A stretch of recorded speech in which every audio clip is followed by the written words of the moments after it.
আমি অন্তরের অন্তঃস্থল থেকে ধন্যবাদ জানাই আমাদের সেনাবাহিনীর গর্বিত সৈনিকদের এবং কি ঊর্ধ্বতন অফিসারদের। রাষ্ট্রের যে কোনো জরুরি প্রয়োজনে যেখানে হয়তো আমাদের সাধারণ আইন শৃঙ্খলা বাহিনী পুলিশ ফাংশন করতে পারছে না, অথবা নেতাদের কাছে কিছুটা জিম্মি, পুলিশেরও দোষ নাই, সেখানে সেনাবাহিনী একমাত্র বাহিনী যারা এগুলোকে ব্যালেন্স করতে পারেন। সার্জিসদের উদ্দেশ্যে একটা বার্তা দিয়েছে বাংলাদেশ সেনাবাহিনী। সার্জিসের বন্ধু হান্নানের উদ্দেশ্যেও এখানে বার্তাটা কানেক্টেড, এবং কি এনসিপির যারা অনেক নেতারা আছেন তাদের সাথেও কানেক্টেড। এই দেশে আর মব চলবে না। মব ঘটাই দিয়া দায়সারা বক্তব্য, ফেসিবাদের দোসর হিসাবে পরিচিতি করা, সেটা নিয়ে কথা বলা, ভাই এদেশে আইন আছে।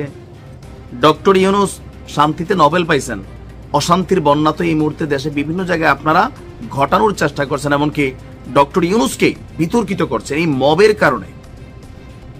মব একটা